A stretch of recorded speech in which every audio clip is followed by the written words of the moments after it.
Hello dear friends, welcome back to our channel NEET universe. My name is Sanjay Patel. और जैसा कि last video में हम लोग बात कर चुके हैं, आप लोग इस बात पे एग्री भी हो गए हैं कि हम लोग अब सारे क्वेश्चन डिस्कस नहीं करेंगे। जो इंपॉर्टेंट क्वेश्चन है और अच्छे लेवल के क्वेश्चन वो हम डिस्कस करेंगे। ठीक है, तो चलिए पहला क्वेश्चन तो ले ही लेते हैं। आसान है ये भी, लेकिन इसको कर लेते हैं। ठीक है, शुरू करते हैं।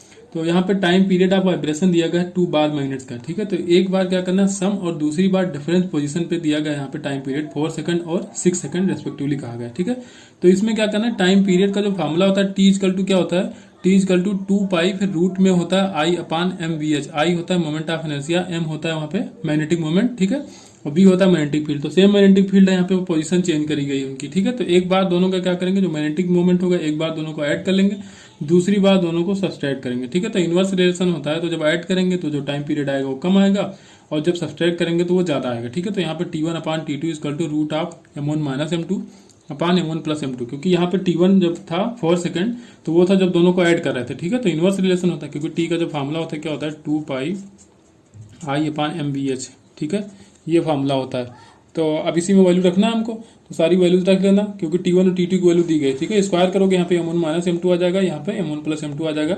इसको इस तरफ मल्टीप्लाई कराना, इसको इस तरफ मल्टीप्लाई कराओगे तो M1 अपान M2 निकल के आ जाएगा। यहाँ पे आएगा 2.6:1। ठीक है, सी ऑप्शन यहाँ पे करेक्ट हो जाएगा। जो दूसरा क्वेश्चन है तो इसमें कुछ है नहीं वैसे तो, लेकिन ये सर्किट थोड़ी सी कॉम्प्लिकेटेड इसलिए हम बता देते हैं। तो इसका एक सिंपल सर्किट बना लेते हैं। ठीक है, ये कॉम्प्लिकेटेड, थोड़ा इसको सिंप्लीफाई कर दें तो आप खुद ही लगा लोगे यहाँ पे कि यहाँ पे जो V होगा वो क्या होगा। यहाँ पे जो पोटेंशियल डिफरेंस लगाया गया उसकी वैल्यू आपको बतानी। करंट बता दिया गया तो इक्विवेलेंट रेजिस्टेंस पता चल जाए तो हम लोग पता लगा लेंगे V equal to I R से। तो इक्विवेलेंट रेजिस्टेंस कैसे निकालेंगे, देखिए, तो यहाँ पे अब पैरेलल सीरीज कुछ पता नहीं चल रहा है, तो हम पहले पॉइंट्स मान लेते हैं।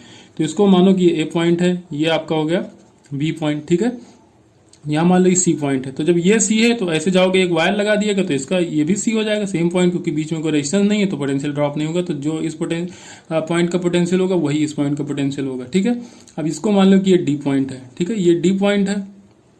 अब देखो ये डी हो गया, तो यहाँ से देखो ये वायर लगा हुआ है तो ये भी डी होगा। ठीक है, तो ये डी हो गया। अब ये क्या है, यहाँ पे सी है। ठीक है, तो अब देखते हैं अलग अलग पॉइंट्स के बीच में रेजिस्टेंस। तो ए और सी के बीच देखोगे तो कितने रेजिस्टेंस हैं, ए और सी के बीच में, तो ए सी के बीच में ये 4 ओम का रेजिस्टेंस है। तो ये लगा दो, ए और सी के बीच में ये है 4 ओम का रेजिस्टेंस। ठीक है, अब देखो, अब आपका सी और डी के बीच में, सी और डी के बीच में ये रेजिस्टेंस है, सी और डी के बीच में ये रेजिस्टेंस भी है, और सी और डी के बीच में ये रेजिस्टेंस भी है। इसकी वैल्यू दी गई 25 ओम दिया गया है। ठीक है, इसको लिखना भूल गए। और ये आपका 100 ओम। ठीक है, तो बस अब सी और डी के बीच में कितने 3 रेजिस्टेंस लगे हुए हैं, तो तीनों कैसे लगेंगे, पैरेलल में लगेंगे, क्योंकि तीनों को सी और डी के बीच लगाना है। तो सी डी और ये सी डी। ठीक है, ये पॉइंट हो जाएगा आपका डी। ठीक है, अब ये हो गया आपका पॉइंट डी। और डी और वी के बीच कितना रेजिस्टेंस लगा, ये पॉइंट आपका डी है, तो डी और वी के बीच ये लगा है। ठीक है, इसकी वैल्यू है 6 ओम। ठीक है, तो डी और वी के बीच में रेजिस्टेंस लगा है 6 ओम का। और ए और बी के बीच में क्या लगा, वही पोटेंशियल डिफरेंस जो आपको निकालना है। ये हो गया आपका ए। ठीक है, और ये हो गया आपका वी। बस करंट आपको कह दिया गया। ठीक है, 5 एम्पियर, यहाँ से करंट 5 एम्पियर जा रही है। ठीक है, यहाँ पे कह दिए, देखिए 5 एम्पियर करंट, तो 5 एम्पियर करंट जाएगी तो 5 एम्पियर करंट यहाँ से निकलेगी भी। तो यहाँ पे करंट दे दिया गया, इक्विवेलेंट रेजिस्टेंस आपको निकालना है। तो ये आपका हो जाएगा 100 ओम। ठीक है, यहाँ पे देखिए 100 है और ये 20 है, तो ये हो जाएगा 20 ओम और ये हो जाएगा 25 ओम। बस अब ये सिंपल हो गया, ये तीनों पैरेलल में है और ये इनके साथ सीरीज में हो जाएगा। इक्विवेलेंट रेजिस्टेंस निकाल के आप करंट भी दिया गया, तो V equal to I R से वोल्टेज निकालना है। यहाँ पे 100 वोल्ट आएगा। इक्विवेलेंट रेजिस्टेंस जो निकल के आ जाएगा वो आएगा 20 ओम के बराबर। ठीक है,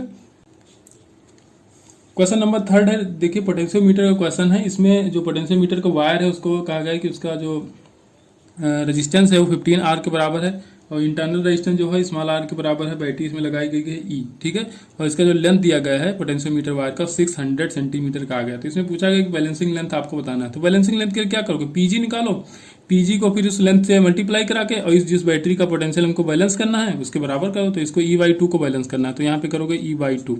पीजी कैसे निकालोगे, तो पीजी देखिए यहाँ पे जो ड्रॉप हो रहा है उसको इसकी पूरी लेंथ से डिवाइड कर दो। तो यहाँ पे ड्रॉप कितना होगा, पहले करंट निकालो अपन इंटू क्या करो, V equal to I R, हाँ, इंटू रेजिस्टेंस से, इसके जो पोटेंशियोमीटर का वायर इसके रेजिस्टेंस से आप मल्टीप्लाई करा दोगे तो यहाँ पे ड्रॉप निकल आएगा।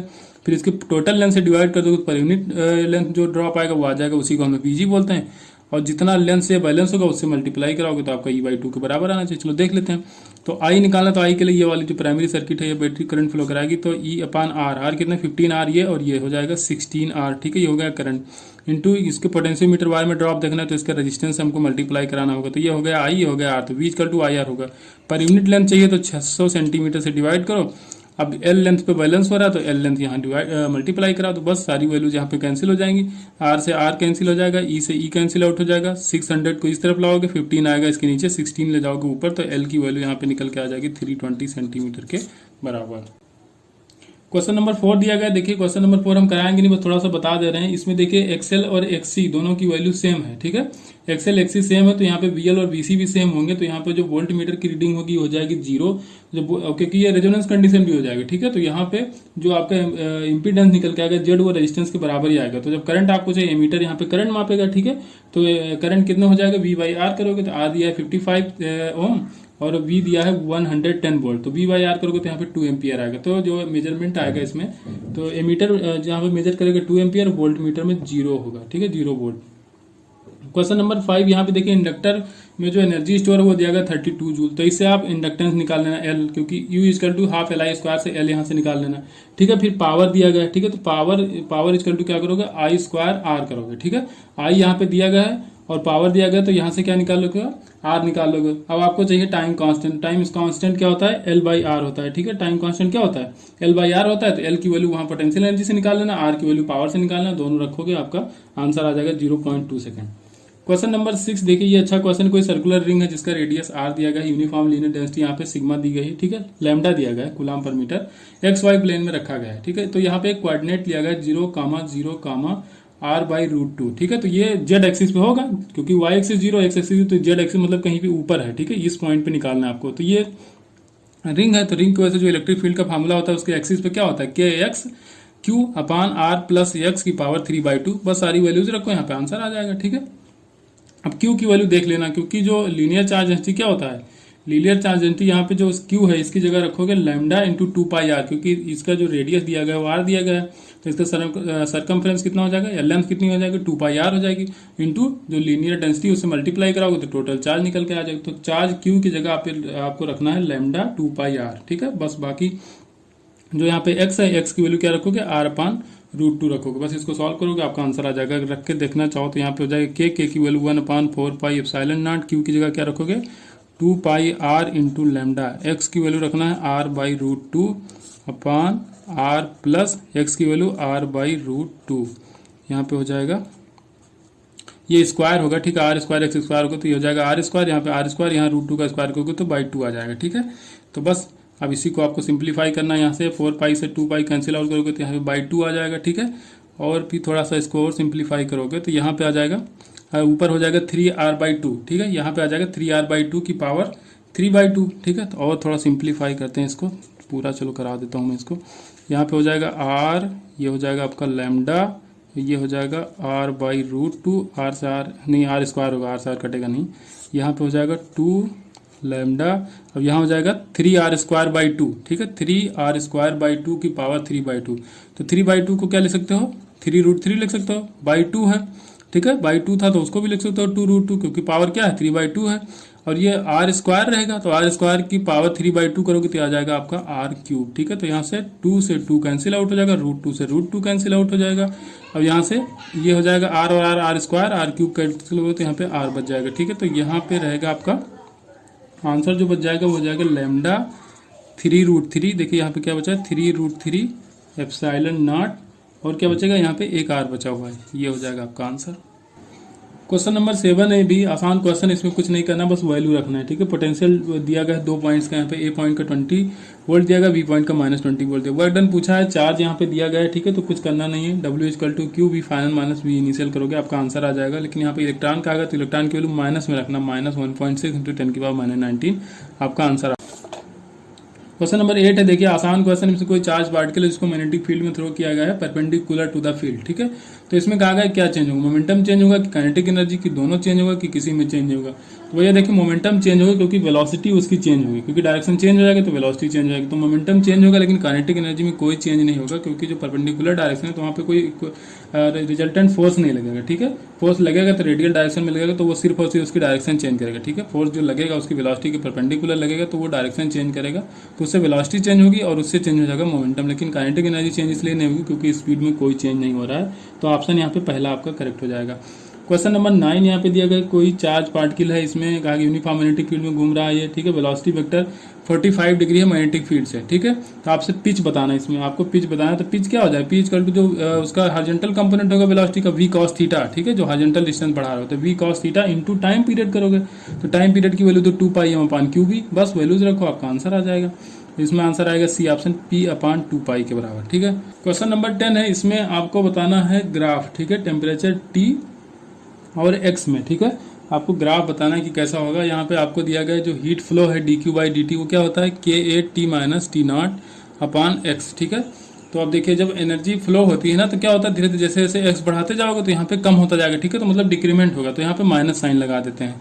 अब देखो अब इसमें क्या करना है, थोड़ा सा इसको ओपन कर लो, तो या तो ऐसे कर सकते हो dq/dt, इधर क्या आएगा आपका x आ जाएगा और Ka आ जाएगा इसके नीचे, ठीक है। इसको इनसाइड मल्टीप्लाई कराओ माइनस को, ठीक है, या माइनस आप इधर लिख दो तो ऐसे कर दो t - T0 के बराबर, ठीक है।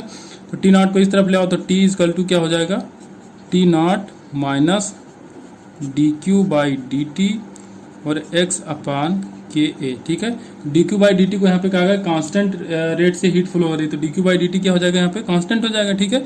और k और a तो पहले से कांस्टेंट, तो यहाँ पे क्या बचेगा x, तो ये हो जाएगा आपका, बाकी इतना टर्म हो जाएगा स्लोप, और स्लोप है आपका नेगेटिव, इंटरसेप्ट है पॉजिटिव, तो आपका ग्राफ जो सही हो जाएगा, ठीक है, तो वो हो जाएगा आपका सी ऑप्शन। यहाँ से शुरू होगा क्योंकि ये इंटरसेप्ट क्या हो जाएगा, ये पॉजिटिव इंटरसेप्ट हो जाएगा और ये स्लोप इसका नेगेटिव हो जाएगा, तो ऑप्शन यहाँ पे सी करेक्ट हो जाएगा। फैन की थोड़ी सी आवाज़ आ रही है, थोड़ा एडजस्ट करना, क्योंकि गर्मी बहुत है, बिना फैन के काम करना मुश्किल है। क्वेश्चन नंबर 11 है, यहाँ पे कोई डायटोमिक आइडियल गैस दी गई जिसमें पीवी डायग्राम आपको दिखाया गया, तो इसमें टोटल गिवन हीट आपसे पूछा गया है, ठीक है। तो आसान क्वेश्चन, इसमें पहले ए से बी देखेंगे, फिर बी से सी देखेंगे और फिर दोनों को ऐड कर देंगे। तो ए से बी अगर देखो तो यहाँ पे वर्क डन हो जाएगा 0। फर्स्ट लॉ ऑफ थर्मोडायनेमिक्स अगर लगाओ delta Q equal to delta W plus delta U करोगे, तो डेल्टा डब्ल्यू इसलिए 0 हो जाएगा क्योंकि ए से बी आप जा रहे हो तो वॉल्यूम में कोई चेंज नहीं हो रहा है, आइसोकोरिक प्रोसेस में वर्क डन होता है 0, तो वर्क डन 0 हो जाएगा। तो जो डेल्टा क्यू आएगा तो वो डेल्टा यू के बराबर आ जाएगा, और डेल्टा यू हो जाएगा यहाँ पे F/2 NR डेल्टा टी, ठीक है। NR डेल्टा टी को हम लिख सकते हैं P मतलब डेल्टा P इंटू वी, ठीक है। तो F की वैल्यू हो जाएगी 5 क्योंकि डायटोमिक गैस है, और यहाँ पे डेल्टा P, तो P में चेंज कितना हो रहा है, P से 2P जा रहा है, मतलब P0 के बराबर चेंज हो रहा है। वॉल्यूम कितना है यहाँ पे V0 है, तो ये हो जाएगा 2.5 P0 V0 के बराबर। ये तो हो गया ए से बी।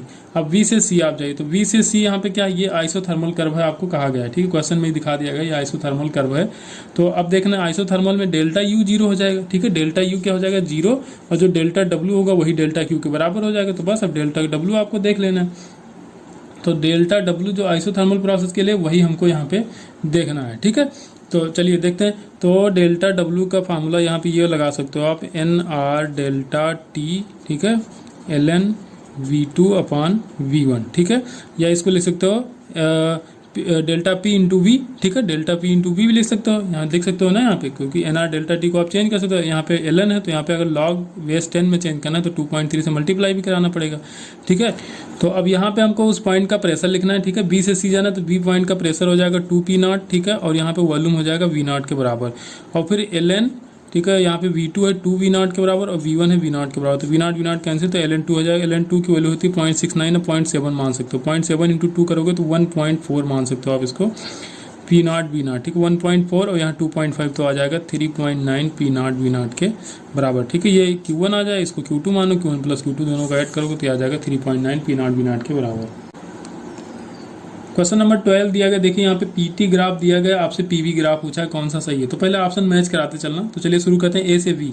तो ए से बी में क्या दिख रहा है, V directly proportional to T, V directly proportional to T, इसका मतलब हो गया यहाँ पे प्रेशर हो जाएगा कांस्टेंट। तो ए से वी जाने में प्रेशर देखो किस किस ग्राफ में कांस्टेंट है। तो पहला ऑप्शन देखोगे ए से वी जा रहा हो प्रेशर कांस्टेंट है, ठीक है। बी ऑप्शन में ए से बी जा रहा हो प्रेशर बढ़ रहा है। सी ऑप्शन में ए से बी जा रहा हो प्रेशर कांस्टेंट है। तो ए और सी दोनों ऑप्शन में कोई सही हो सकता है। डी में अगर ए से बी जा रहा हो तो प्रेशर घट रहा है, तो यहाँ पे आपका बी और डी नहीं हो सकते, ए और सी में दोनों में से कोई सही हो सकता है। लेकिन अब दो सही है तो फिर से आगे चलते हैं हम लोग, वी से सी देखते हैं। तो वी से सी अगर इस ग्राफ में जाओगे तो वी से सी क्या हो रहा है, यहाँ पे वॉल्यूम आपका कांस्टेंट है। वी से सी क्या है, वॉल्यूम कांस्टेंट है, ठीक है। तो ए में देखो, तो अगर आप वी से सी जा रहे हो तो प्रेशर बढ़ रहा है, ठीक है, वॉल्यूम कांस्टेंट है, तो ये भाई सही हो सकता है। सी में आओ तो क्योंकि बी और डी पहले ही गलत हो चुके हैं, अब सी में देखोगे तो वी से सी जाओगे तो यहाँ पे भी वॉल्यूम कांस्टेंट है, ठीक है। तो अब दोनों में फिर से रह गया कंफ्यूजन, कोई सही हो सकता है इसमें से। फिर आप क्या करोगे, अब सी से ए जाओ, ठीक है। तो सी से ए जा रहे हो तो वॉल्यूम क्या हो रहा है, यहाँ पे घट रहा है। सी से ए जब आ रहा हो तो वॉल्यूम घट रहा है, तो वॉल्यूम घट रहा है और लेकिन यहाँ पे टेम्परेचर कांस्टेंट है, ठीक है। वॉल्यूम सी से ए आ रहा हो तो वॉल्यूम क्या हो रहा है, घट रहा है, ठीक है। यहाँ से यहाँ होगा तो वॉल्यूम घटेगा लेकिन टेम्परेचर कांस्टेंट है, तो यहाँ पे प्रेशर क्या हो रहा होगा, ठीक है। तो प्रेशर यहाँ पे बढ़ रहा होगा, ठीक है। तो सी से ए जाने पर प्रेशर बढ़ना चाहिए। तो अब देखो सी से ए आ रहे हो, अगर ए ग्राफ में देखा जाए तो सी से ए आने में प्रेशर कम हो रहा है, और सी ऑप्शन में देखोगे तो सी से ए जाने में प्रेशर यहाँ पे बढ़ रहा है, तो सी ऑप्शन यहाँ पे करेक्ट हो जाएगा, ठीक है। कुछ करने की जरूरत ही नहीं है, आप चाहो तो बना लो, चाहो तो ना बनाओ, कोई दिक्कत नहीं है। क्वेश्चन नंबर 13 है, यहाँ पे 6 मोल ऑफ आइडियल गैस दिया गया है, ठीक है। एक साइकिल यहाँ पे दिखाई गई है, टेम्परेचर चारों पॉइंट का दिया गया, T A, T B, T C और टी डी का टेम्परेचर आपको दिया गया। वर्क डन पर साइकिल यहाँ से पूछा गया आपसे, ठीक है। तो जो ग्राफ आपका, जो लाइन ओरिजिन से पास हो रही है तो उसका मतलब पी डायरेक्टली प्रोपोर्शनल टी हो जाएगा, तो वो हो जाएगा आइसोकोरिक प्रोसेस, मतलब वॉल्यूम कांस्टेंट हो जाएगा। तो यहाँ से ए और बी ओरिजिन से पास हो रहा है और डी और सी भी ओरिजिन से पास हो रहा है, तो यहाँ पे वर्क डन हो जाएगा 0, यहाँ पे हो जाएगा वर्क डन 0। अब वी से सी में वर्क डन होगा और आपका जो डी से ए है यहाँ पे वर्क डन होगा, ठीक है। तो बस इसी में हमको देखना है कि वर्क डन कितना हो जाएगा, ठीक है। तो चलिए शुरू करते हैं। तो डब्ल्यू वी सी क्या करेंगे, एन आर डेल्टा टी, और यहाँ पे क्या करें डब्ल्यू डी ए, ठीक है, ये भी हो जाएगा एन आर डेल्टा टी। तो देखो डब्ल्यू पहले वी सी देखते हैं, तो डब्ल्यू वी सी जो हो जाएगा तो एन आर डेल्टा वी सी हो जाएगा, ठीक है। डेल्टा टी कहाँ से कहाँ तक, बी से सी तक, तो हो जाएगा N R delta V C, मतलब कि temperature of C minus temperature of V, ठीक है। तो अब देखते हैं, एन की वैल्यू 6 मोल दिया गया है, ठीक है। आर की वैल्यू यहाँ पे देखें रखा है, हाँ रखा गया है यहाँ पे, तो आर की वैल्यू आपको रखना पड़ेगा 8.3, ठीक है। तो यहाँ पे रख लेना है 8.3, या पहले आर ऐसे रख लो, बाद में दोनों को ऐड करके हम एक साथ रख लेंगे, ठीक है। टीसी का टेम्परेचर दिया गया आपको 2200 माइनस टीवी का दिया गया है 800, ठीक है। ये तो हो जाएगा W B C, W D A देख लो, ठीक है। डब्ल्यू डी ए करोगे तो यहाँ पे भी एन आर की वैल्यू तो वही रहेगी, और फिर temperature of A minus temperature of, तो यहाँ पे ए का टेम्परेचर हो जाएगा 600 केल्विन माइनस डी का टेम्परेचर हो जाएगा 1200 केल्विन, ठीक है। तो बस अब इसको माइनस यहाँ पे करोगे तो यहाँ पे जो 2200 माइनस 800 करोगे तो यहाँ 1400 और ये 6, ठीक है। इतना आएगा 1400 इंटू 6R, यहाँ पे हो जाएगा 6R तो पहले से है, यहाँ पे बचेगा माइनस ऑफ 600, ठीक है। तो अब इसको W निकालोगे तो ये आ जाएगा आपका 40 किलो जूल के बराबर आएगा, ठीक है। R की वैल्यू रख लेना 8.3 और ये माइनस हो जाएगा, ये इतना प्लस में आएगा, ठीक है। तो आ जाएगा आपका 40 किलो जूल के बराबर। क्वेश्चन नंबर 14 है, ये भी आसान क्वेश्चन है। यहाँ पे कोई मेटल बॉल है जिसको वाटर में इमर्स किया गया है, ठीक है। पहले इसका 0 डिग्री सेल्सियस टेम्परेचर था, तब जो वेट है वो W1 है, और 50 डिग्री सेल्सियस पे वेट है W2। तो पूछ रहा है कोफिशिएंट ऑफ क्यूबिकल, नहीं बताया गया है कि जो क्यूबिकल एक्सपेंशन है, ठीक है, वो मेटल का वो कम है वाटर से, तो आपको वेट बताना है कौन सा ज़्यादा होगा, W2 की W1। तो आपको ये तो लग रहा होगा तुरंत W2 टेम्परेचर ज़्यादा है, डेंसिटी कम होगी, तो इसका कम होना चाहिए, W1 ज़्यादा होना चाहिए 0 डिग्री सेल्सियस पे। लेकिन यहाँ पे जो एक टर्म जो और दे दिया गया ना, कोफिशिएंट ऑफ क्यूबिकल एक्सपेंशन, तो वाटर का ज़्यादा दिया गया, तो वाटर का ज़्यादा दिया गया है तो वाटर ज़्यादा फैलेगा, उसका वॉल्यूम ज़्यादा बढ़ेगा, तो उसकी डेंसिटी ज़्यादा कम होगी, ठीक है। तो फिर जहाँ पे अपरेंट वेट जो कम आना चाहिए ना वो ज़्यादा हो जाएगा, टेम्परेचर बढ़ाओगे तो अपरेंट वेट बढ़ता जाएगा, क्योंकि क्या हो जाएगा, उसका जो डेंसिटी है वाटर का वो ज़्यादा कम हो जाएगी उसके मेटल के कंपैरिजन में, क्योंकि उसका जो क्यूबिकल एक्सपेंशन है वो ज़्यादा हो रहा है, ठीक है। तो वॉल्यूम जब ज़्यादा बढ़ जाएगा तो उसकी डेंसिटी होगी वो ज़्यादा कम होगी, तो इस हिसाब से जो अपरेंट वेट आएगा वो ज़्यादा आना चाहिए। तो W2 यहाँ से ज़्यादा हो जाएगा W1 से, ठीक है। क्वेश्चन नंबर 15 की अगर बात करी जाए तो यहाँ पे x ग्राम स्टीम दिया गया है, ठीक है। 100 डिग्री सेल्सियस पे स्टीम था, फिर उसको क्या किया गया 100 डिग्री सेल्सियस वाटर तक लाया गया, ठीक है। फिर यहाँ पे आइस दिया है 0 y ग्राम, ठीक है, y ग्राम दिया है 0 डिग्री आइस पे, तो उसको ले जाना 100 डिग्री वाटर तक। तो इसमें x और y का आपका रेशियो बताना, तो कुछ नहीं करना, दोनों को यहाँ से एनर्जी हमको मिल रही है, तो यहाँ पे क्या करोगे x इंटू एल करोगे, तो ये हो जाएगा आपका x इंटू एल।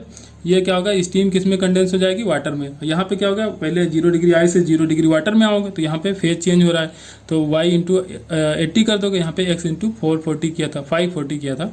उसके बाद 0 डिग्री वाटर से 100 डिग्री वाटर जा रहे हो तो ms डेल्टा टी लगाओगे, दोनों को इक्वल कर दो, आपका वॉल्यूम यहाँ पे जो रेशियो आएगा वो निकल के आ जाएगा 3:1 के बराबर।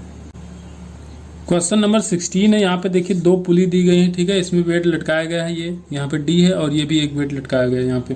तो आपसे यहाँ पे वेव वेलोसिटी पूछी गई है, ठीक है। यहाँ पे जो स्ट्रिंग है ए बी, उसमें वेव वेलोसिटी v1 है और सी डी में v2 है, तो यहाँ पे v1/v2 का रेशियो पूछा गया। तो सीधे यहाँ पे टेंशन देखो, यहाँ पे टेंशन t है तो सेम राशि यहाँ पे टेंशन t होगा, तो इस राशि में क्या हो जाएगा, इसमें 2t के बराबर हो जाएगा। बस आपको अब वेलोसिटी चाहिए, तो वेलोसिटी क्या होता है, √t/m होता है, ठीक है। m क्या होता है, मास पर यूनिट लेंथ होता है यहाँ पे। तो v1/v2 करोगे तो यहाँ पे √t1/t2, t1 कितना है यहाँ पे, टेंशन t है, और इसमें इस राशि में कहा गया इसकी वेलोसिटी v2 है, तो यहाँ पे 2t है, ठीक है। टी हो जाएगा कैंसिल, तो यहाँ पे आ जाएगा 1:√2 के बराबर। क्वेश्चन नंबर 17 आसान है, कर लेना। इसमें y को डिफरेंशिएट कर लोगे, ठीक है, तो आपका आंसर निकल के आ जाएगा। चार ऑप्शन में इसे मैच कराना, ठीक है। टाइम निकाल लेना, कहाँ पे वेलोसिटी 0 होगा, कहाँ पे एक्सेलरेशन 0 होगा, आपका ऑप्शन निकल के आ जाएगा। इसमें कुछ कोई प्रॉब्लम नहीं। क्वेश्चन नंबर 18 भी आसान है। कोई पार्टिकल इसको प्रोजेक्ट किया गया है, स्पीड 20 मीटर पर सेकंड, एंगल 30 डिग्री दिया गया है, ठीक है, with the horizontal. How much time the angle between the velocity and acceleration will be 90 degree, कितने टाइम बाद 90 डिग्री हो जाएगा भैया। तब देखिए जो उसका टाइम ऑफ फ्लाइट होता है उसको देख लेना। टाइम ऑफ फ्लाइट तो आधे टाइम पे यहाँ पहुंचेगा हाईएस्ट पोजीशन पे, तो हाईएस्ट पोजीशन पे जो वेलोसिटी होती है सिर्फ हॉरिजॉन्टल डायरेक्शन होती है, और एक्सेलरेशन हमेशा डाउनवर्ड होता है, तो यहाँ पे 90 डिग्री तो बनेगा। तो आप टाइम ऑफ फ्लाइट किससे निकालोगे, 2u sin θ/g से, उसका आधा कर देना, क्योंकि आधे टाइम में हाईएस्ट पोजीशन पे पहुंचता है। बस जो आधा टाइम आएगा उसी टाइम पे वेलोसिटी और जो एक्सेलरेशन होगा वो 90 डिग्री पे होंगे। क्वेश्चन नंबर 19, कोई पार्टिकल जिसको ऊपर प्रोजेक्ट किया गया किसी इंक्लिनेशन पे, जिसका इंक्लिनेशन दिया गया 45 degree with the horizontal, coefficient of friction इसमें कहा गया 1/2 है, देन द रिटार्डेशन, आपसे रिटार्डेशन पूछा गया, ठीक है। ऊपर की तरफ इसको जब फेंकोगे तो नीचे कौन सा फोर्स लगेगा, mg sin थीटा लगेगा, और जो फ्रिक्शनल फोर्स वो भी नीचे लगेगा म्यू आर के बराबर। तो ए हमने लिखा mg sin theta plus mu R, R की जगह क्या लिखोगे, mg cos थीटा लिख दो, mg cos theta. Acceleration retardation निकालना तो क्या करोगे, मास से डिवाइड कर दो, m कैंसिल आउट हो जाएगा, तो यहाँ पे g sin theta plus mu g cos theta के बराबर। म्यू की वैल्यू भी दी गई है, एंगल भी दिया गया है 45 डिग्री, g की वैल्यू आपको पता होती है, आंसर यहाँ पे आ जाएगा सी, ठीक है। क्वेश्चन नंबर 20, ठीक है। यहाँ पे कोई 1 kg का बॉल है जिसको ड्रॉप किया गया vertically in the floor from the height 25 centimetre, 25 centimetre इसको ड्रॉप किया गया है, ठीक है। रिवांस करती है 4 सेंटीमीटर, तो कोफिशिएंट ऑफ रेस्टिट्यूशन बताना है। इसमें कुछ नहीं करना है, ई इक्वल टू क्या करोगे, v/u करोगे, ठीक है। ई इक्वल टू v/u, यहाँ पे ऐसा पता है v2/v1/u1 माइनस u2 होता है, ठीक है। तो यहाँ पे क्या इनिशियल वेलोसिटी जो फ्लोर का था वो था 0, तो u2 यहाँ पे 0 हो जाएगा, ठीक है। अब v2 भी 0 हो जाएगा, तो यहाँ पे क्या करोगे, v2 की हाईएस्ट पोजीशन पहुंच के v2 फिर से 0 हो जाएगा, ठीक है। तो यहाँ पे क्या करोगे, v/u करोगे, बस कुछ नहीं करना है। e equal to v/u। अब बाद में कितना हाइट तक चढ़ा, 0.4 सेंटीमीटर दिया गया, तो √2gh करोगे, √2g की वैल्यू 10, h की वैल्यू कितना करोगे 0.04 मीटर, ठीक है। अपान पहले कितना था 25 सेंटीमीटर पे था, तो 2gh, h की वैल्यू 0.25 रखोगे, बस इसको सॉल्व करोगे तो e की वैल्यू निकल के आ जाएगी 0.4। क्वेश्चन नंबर 21 है। यहाँ पे कोई ऑब्जेक्ट है जिसको जहाँ पे एक यूनिफॉर्म रिंग है जिसका रेडियस r है, एक यूनिफॉर्म रॉड है, ठीक है, AB कॉर्ड बोला गया यहाँ पे, AB है। तो इसमें कहा गया कि इसका सेंटर ऑफ मास कौन सा नहीं होगा। इसमें 3 सेंटर ऑफ मास दिए गए, एक ऑप्शन नन ऑफ दीज भी दिया गया है, तो इसमें आपको बताना है कौन नहीं होगा। तो देखिए यहाँ पे अगर ये r है तो ये भी r होगा, और ये क्या होगा, ये r√2 हो जाएगा, ठीक है, r√2 के बराबर। अब इसका सेंटर ऑफ मास सिर्फ रॉड को अगर निकाल लो बाहर कार्ड को, तो कहाँ होगा, इसके मिडिल पॉइंट पे होगा। इसका मिडिल कितना होगा, r√2/2 करोगे तो ये हो जाएगा r/√2, ठीक है। तो इसका सेंटर ऑफ मास r/√2 और r/√2 कब होता है, जब सिर्फ और सिर्फ ये रॉड होता है। लेकिन इसके साथ साथ जब रिंग भी है तो इसका सेंटर ऑफ मास ये तो नहीं हो सकता, ठीक है, r/√2, ठीक है, ये तो नहीं हो सकता। बाकी इसमें 2 ऑप्शन उनमें से कोई हो सकता है, ठीक है। तो नन ऑफ दीज नहीं करोगे, यहाँ पे बी ऑप्शन करेक्ट हो जाएगा कि ये इसका सेंटर ऑफ मास नहीं हो सकता। तो फिर कहाँ होगा, सिर्फ रिंग होती तो इसका सेंटर ऑफ मास यहाँ होता, और सिर्फ रॉड होता तो इसका सेंटर ऑफ मास यहाँ होता। लेकिन जब दोनों आपस में तो इसका सेंटर ऑफ मास यहाँ हो सकता है, यहाँ हो सकता है, यहाँ, इसके बीच में कहीं भी हो सकता है, ठीक है। लेकिन ये नहीं हो सकता r/√2, r/√2, क्योंकि ये तो तभी होता जब ये सिर्फ और सिर्फ रॉड होता, ठीक है। तो बी ऑप्शन यहाँ पे करेक्ट हो जाएगा।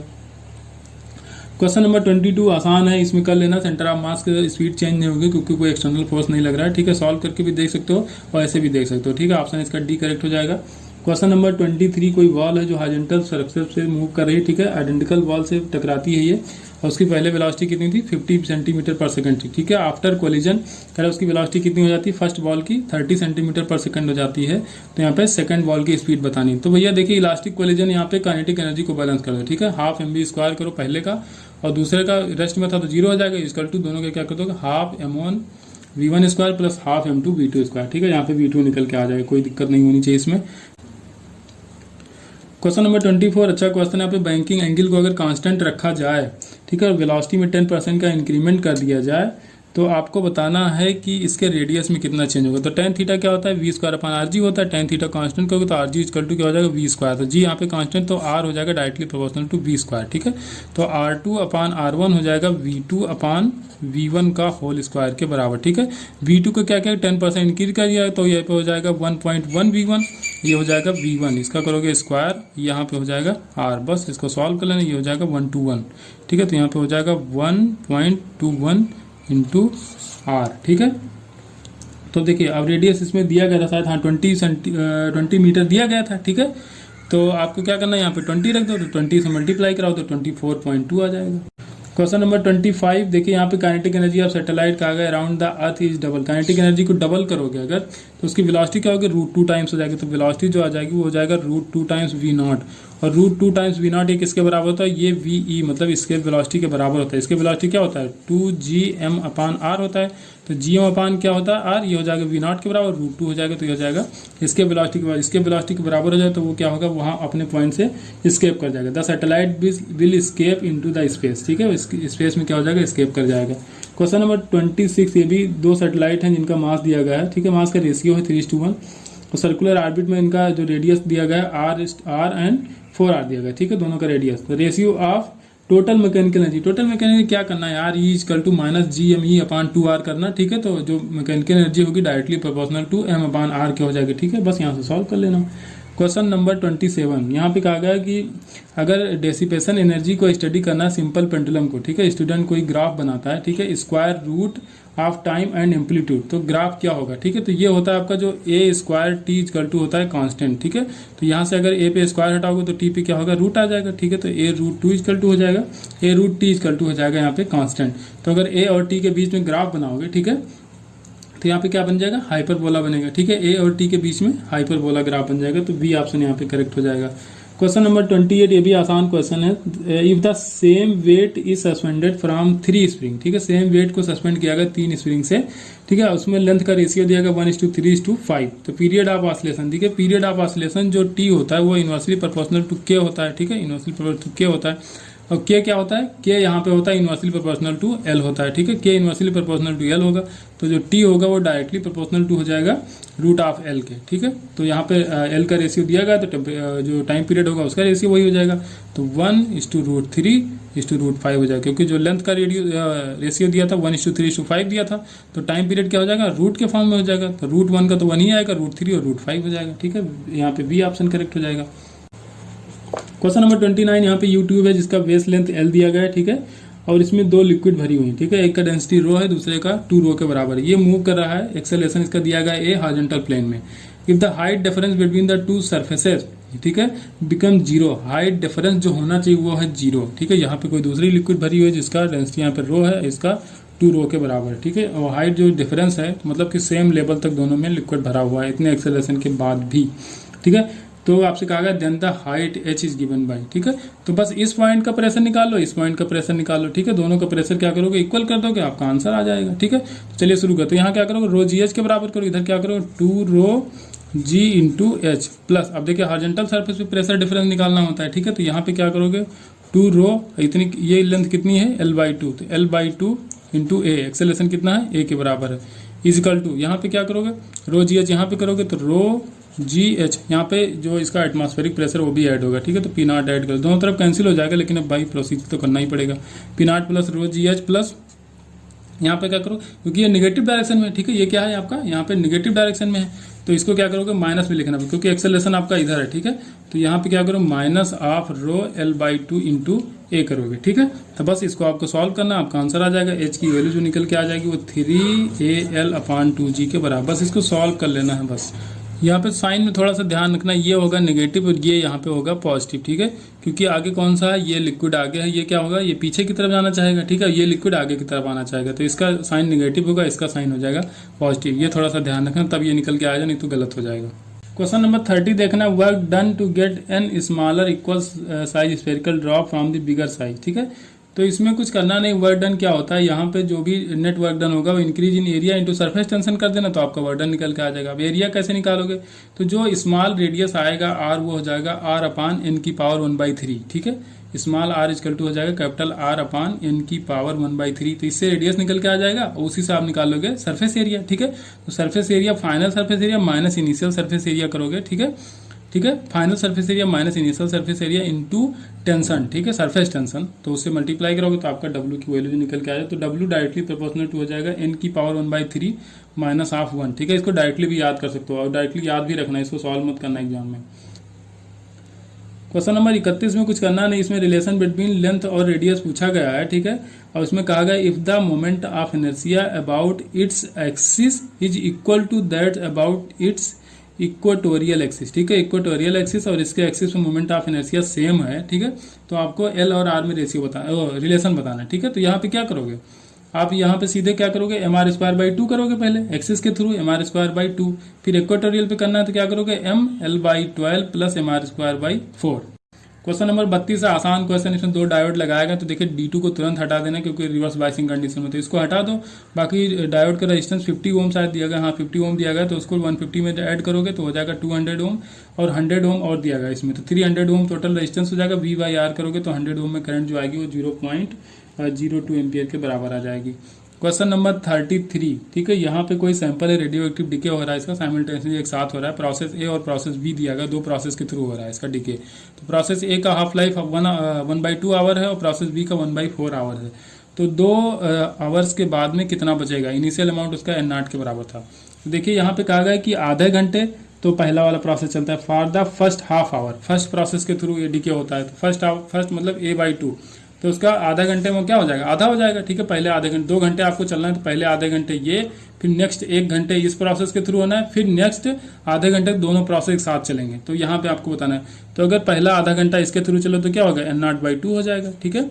जो अमाउंट आएगा वो क्या हो जाएगा, n0/2 हो जाएगा। उसके बाद 1 घंटा इसके थ्रू चलना है, तो 1 घंटा इसके थ्रू चलने का मतलब क्या हो जाएगा, 4 हाफ लाइफ होंगे, क्योंकि इसका हाफ लाइफ 1/4 आवर है, 1 घंटा चलना है प्रोसेस बी, तो यहाँ पे कितने हाफ लाइफ आएंगे, 4 हाफ लाइफ आएंगे, तो ये हो जाएगा n 1/2 की power number of half life, ठीक है। तो यहाँ पे n की वैल्यू क्या रखोगे, n0/2 रखोगे, 1/2 की पावर करोगे 4, तो ये हो जाएगा n/2 की पावर 5, क्योंकि ये 4 तो पहले से ये भी ऐड हो जाएगा तो पावर 5 हो जाएगा।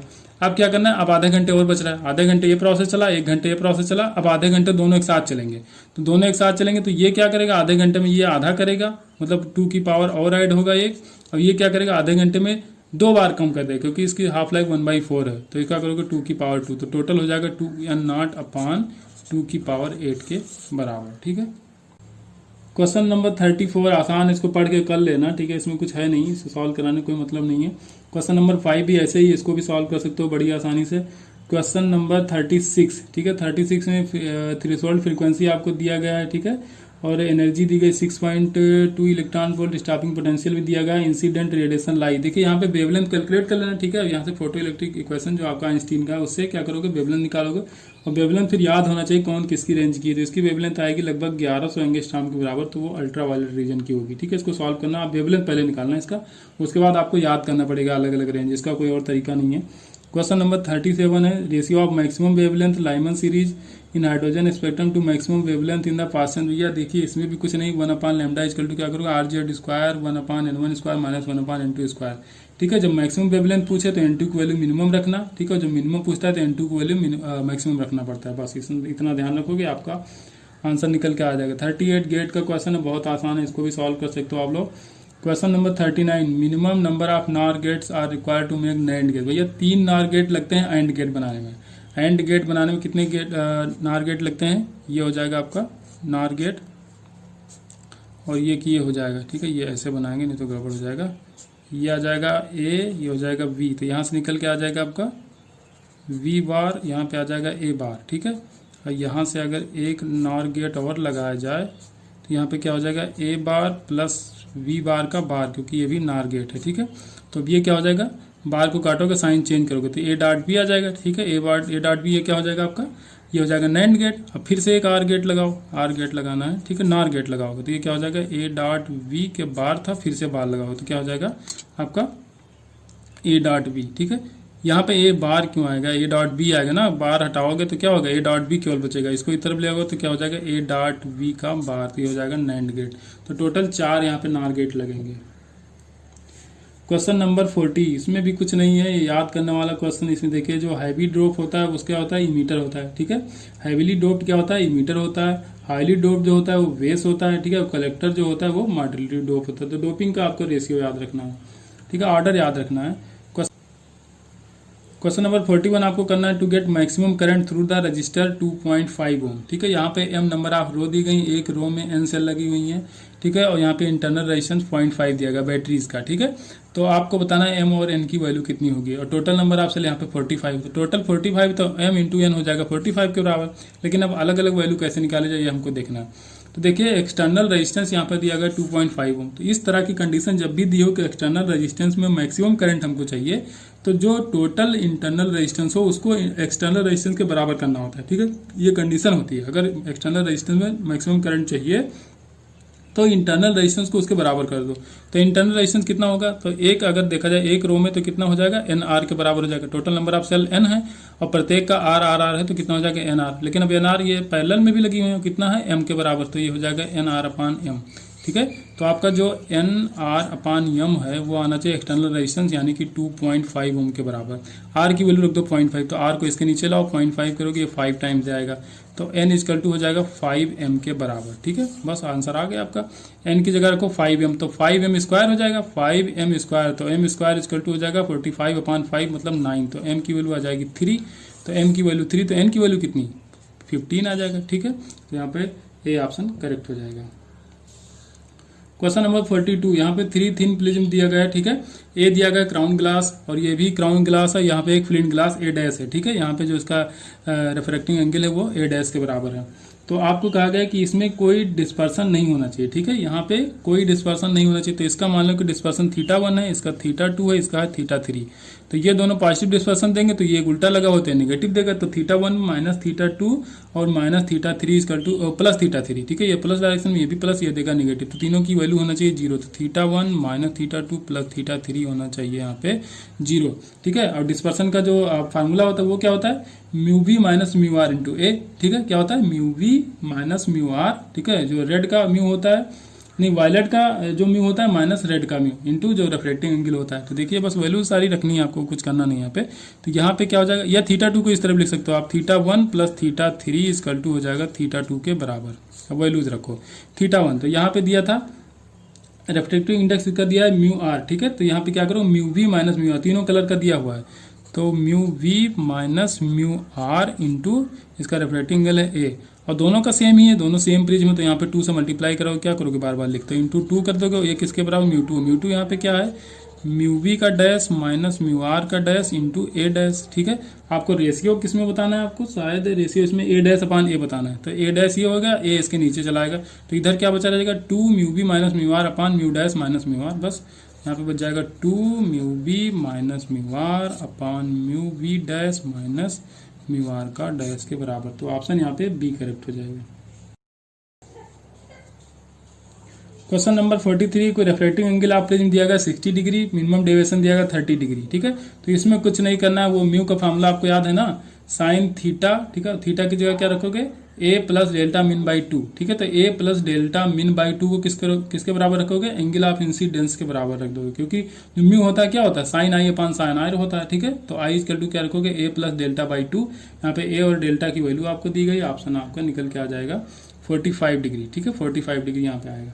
क्वेश्चन नंबर 44, यहाँ पे फ्रॉनहोफर डिफ्रैक्शन दिया गया है, ठीक है, सिंगल स्लिट डिफ्रैक्शन है, और इसमें कहा गया at the angular position of the first diffraction minimum the phase difference between the wavelet from the opposite. अरे कुछ नहीं यार, फेज डिफरेंस कर टू क्या करो 2 pi by lambda into path difference कर दोगे, ठीक है।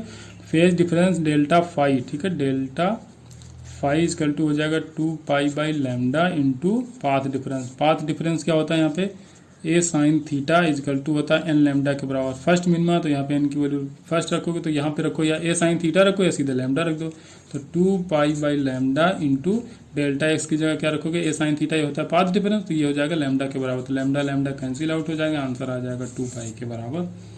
क्वेश्चन नंबर 45, इसमें है कुछ नहीं, यहाँ पे प्लेन पोलराइज लाइट कोई दी गई, ठीक है। प्लेन पोलराइज लाइट है, पास हो रही किसी पोलराइड से, ठीक है। On the viewing through the Polaroid, इसको 360 डिग्री मतलब 1 कंप्लीट रोटेशन घुमाया जाता तो कितनी बार इसकी इंटेंसिटी मैक्सिमम होगी। तो देखिए जो मैलस लॉ होता है, आई इक्वल टू क्या होता है, आई नॉट कॉस स्क्वायर थीटा होता है, ठीक है। ये होता है, आपको याद होगा। तो देखिए कॉस की वैल्यू अगर 0 से शुरू करो तो 90 पे पहुंचोगे तो क्या हो जाएगा, मिनिमम हो जाएगा। 0 पे क्या होगा, पहले तो मैक्सिमम होगा, तो पहले 0 पे एक बार मैक्सिमम आ गया, फिर 90 तक पहुंचोगे, 90 पे हो जाएगा 0, ठीक है। फिर 180 पे पहुंचोगे तो फिर से मैक्सिमम आ जाएगा, ठीक है, क्योंकि cos 180 की वैल्यू -1 होती है, -1 का स्क्वायर करो तो 1 आएगा, तो फिर से मैक्सिमम, तो 180 पे भी मैक्सिमम, ठीक है। 0 डिग्री पे और 180 पे क्या आ जाएगा, मैक्सिमम। फिर 90 पे क्या आएगा, बीच में मिनिमम आएगा, और फिर क्या होगा 270 पहुंचोगे तब भी मिनिमम। तो 2 बार मिनिमम, 2 बार मैक्सिमम मिलेगा। तो ऑप्शन डी यहाँ पे दिया गया, the intensity of the light is twice maximum and twice zero. Minimum को हमने 0 वही बताया, ठीक है। 2 बार 0 होगा, कब 0 होगा, 0 डिग्री और 270 डिग्री पे 0 होगा, और नहीं 90 और 270 पे 0 होगा, और 0 डिग्री और 180 डिग्री पे यहाँ पे मैक्सिमम होगा, ठीक है। तो ऑप्शन डी करेक्ट हो जाएगा। ये रहा पेपर नंबर आपका 54। नेक्स्ट हम लोग मिलेंगे पेपर नंबर 55, और इसका रिस्पांस आप लोग बताइए कि कैसा है, उसके बाद देखते हैं इसी को कंटिन्यू करना है कि या क्या करना है, ठीक है। मिलते हैं नेक्स्ट वीडियो में। Thank you.